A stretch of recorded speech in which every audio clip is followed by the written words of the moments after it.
loo xam ne da ngeen a am ndigal ci ndigali xalifa Cheikh Aboubacar Cheikh Mansour ibn Seydi Cheikh Hadj Malick ngeen ñëw fii ci xadra al Ibrahimiya tegtalewut lu may xamale rek ne jubluwaay bi benn la diine ji benn la tarixa bi benn la ngeen defee jotaay bi Kawlax jël kilifa yooyu nga xam ne kenn ku nekk ci ñoom bésam jar na daje ngeen jëmbalee leen ko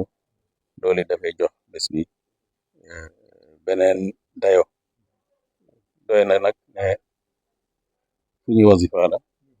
wasifa Cheikh Tidiane wax ne law alimtum ma fil wazifati la ataytumuha habwan ngeen xamoon li ci wasifa da ngeen ko dikkal doonte da ngeen di raam barabu tudd yàlla la te loolu mooy li yonent bi sallallahu alayhi wa sallam dénkaane ida maratum bi riyaadil jannati fartau